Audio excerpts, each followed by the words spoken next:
دیکھو اس وقت پوری دنیا کا فیملی سسٹم تباہ ہو رہا ہے. کیا ہو رہا ہے؟ کیوں تباہ ہو رہا ہے؟ دیر سے شادی ہوتی ہے، اور وہ میں خواتین بیٹھی ہوئی اس پہ میں بھی بات نہیں کروں گا. دیر سے شادی ہوتی ہے، بچے بھی ایک آدھ ہوتے ہیں. اسلام جو فیملی سسٹم کو مضبوط کرنا چاہتا ہے نا، اسلام فیملی سسٹم کا قائل ہے. جو انڈیویجولی لائف ہے اسلام اس کا قائل نہیں ہے. قرآن کہتا ہے خلق من الماء بشرا فجعلہ نسبا وصہرا، ہم نے انسان کو ایک پانی سے بنایا، ددیال، ننیال اور سسرال والا بنایا. یہ اللہ کے الفاظ ہیں، یہ میرے الفاظ نہیں ہے. تو فیملی ددیال، ننیال اور کیا ہوتی ہے؟ سسرال. تین قسم کے رشتوں سے مل کے کیا بنتی ہے؟ ددیال. ننیال کو اللہ نے نسب سے تعبیر کیا، نسب والا بنایا، اور صہرا کو اللہ نے کس سے تعبیر کیا؟ تو اگر آپ کے تین خاندان ہیں، ددیال بھی ہے، ننیال بھی ہے، سسرال بھی ہے، تو آپ خاندانی ہیں. اور یہ سب چیزیں نکاح سے، شادی بیاہ سے وجود میں آتی ہیں. گرل فرینڈ بوائے فرینڈ میں نہ ددیال ہوتا ہے، نہ ننیال ہوتا ہے، نہ سسرال ہوتا ہے. تو گدھے گھوڑوں میں بھی نہیں ہوتا ددیال، ننیال، سسرال.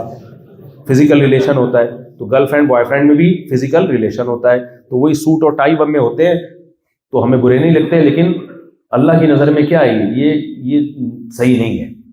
تو زنا سے بچو اور نکاح کو کیا کرو؟ سوسائٹی میں روکو. شادی گورے بھی کرتے ہیں 50 سال 55 سال میں کرتے ہیں. تو آپ نے بھی اگر 50-55 میں کی ہے تو یہ کوئی تیر نہیں مارا. اس عمر میں مجبوراً ہوتا ہے شادی کرنا کہ اب گرل فرینڈ کی ساتھ نہیں دیتی. تو اس عمر میں آدمی تنہائی دور کرنے کے لیے ایک آدھ ہونی چاہیے. بڈھی منہ سے نکلنے والا تھا لیکن بوڑھے آدمی کے لیے بڑھیا. تو وہ کیا ریلیشن ہے؟ ہاں جوانی میں ساتھ رہے ہوں پھر بوڑھے ہوئے ہوں، ایک ساتھ بوڑھے ہوئے پھر سمجھ میں آنے والی بات ہے یار. تو وہ تو گورے بھی کر لیتے ہیں بھائی، غیر مسلم بھی. تو اسلام اور غیر مسلم میں کیا فرق؟ اسلام جلد نکاح کو پروموٹ کرتا ہے. سمجھتے ہو کہ نہیں سمجھتے؟ اپنی اولادوں کی جلد شادیوں کی کا رواج ڈالو. اور یہ توکل کے بغیر ہوتا نہیں ہے، کیونکہ جہاں نکاح کی بات آئے گی خرچے کی بات آئے گی. تو اللہ نے قرآن میں پہلے کہہ دیا کہ جو رب بچہ پیدا ہونے کے بعد ماں کی چھاتیوں میں دودھ پیدا کرے گا، اگر ماں بچہ روک لے کہ پتہ نہیں اس کے تو دودھ ہوا تھا، میرے ہوگا کہ نہیں ہوگا. بھائی تو پیدا کرے گی تو ہوگا، اس کے بغیر نہیں ہوگا. ہم کہتے ہیں پہلے دودھ پیدا ہو پھر ہم بچہ پیدا کریں گے. تو یہ ایسا ہی ہے کہ پہلے پیسے آئیں گے پھر شادی کروں گا. نا نا نا نا نا نا، نکاح کرنا پڑے گا، پیسے بعد میں آئیں گے. کیونکہ اللہ نے قرآن میں کہا یکونوا فقراء یغنیہم اللہ من فضلہ، فقیر ہو گئے اللہ اپنے فضل سے نکاح کے بعد کیا کر دے گا؟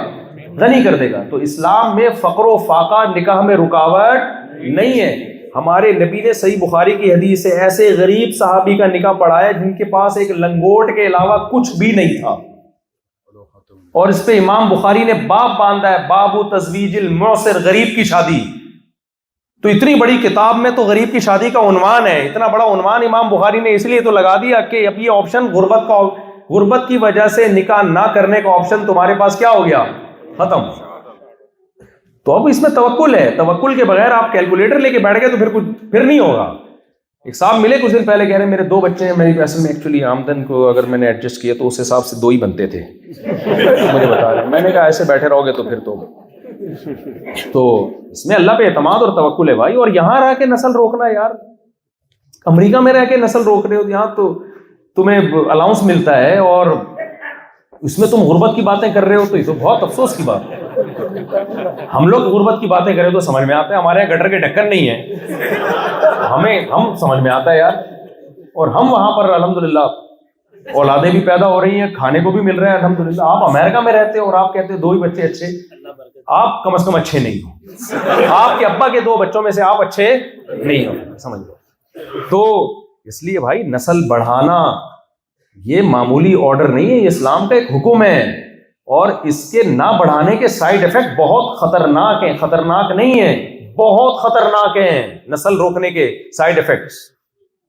ترقی یافتہ ملکوں میں ایک ہی تو چیز ہے جس سے یہ پریشان ہے، نسل کیا ہو رہی ہے؟ کم ہو رہی ہے، جس کی وجہ سے بڑھاپا بہت خطرناک ہے. یہ تو اسلام دین فطرت ہے، اس نے ہمیں آرڈر دے دیا کہ تزوج الودود الولود، ایسی عورت سے نکاح کرو. لوگ کہتے ہیں نا لڑکی کتنی پڑھی لکھی ہونی چاہیے جس سے ہم شادی کریں، کس خاندان سے ہونی چاہیے. بھائی یہ چیز حدیث میں ملتی ہے ہمیں، الودود ہو اور الولود ہو، محبت کرے اور اولاد تمہیں کثرت سے دے. سب سے پہلی صفت تو یہ ہونی چاہیے عورت میں. تو آپ نسل روکنے والی عورت سے نکاح کر رہے ہو، تو نکاح تو ہے ہی کس کے لیے؟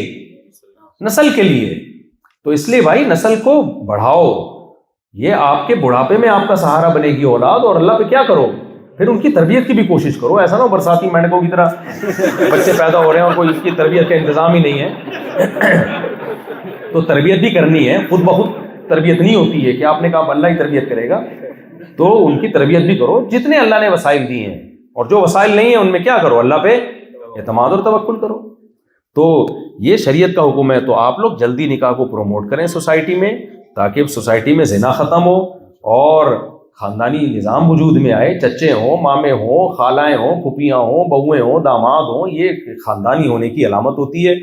بہویں بھی مارکیٹ سے شارٹ ہو گئیں, پوتے نواسے بھی مارکیٹ سے شارٹ ہو گئے, ابا بھی پھر بالآخر شارٹ ہو گئے. یہ نہیں ہونا چاہیے. اتنی شارٹیج, یہ چینی کی شارٹیج ہو جائے, کوئی اور چیز شارٹ ہو جائے, یہ تو خاندان ہونا چاہیے. یہ اسلام کا حکم ہے اور یہ نیچرل ہے, سمجھتے ہو.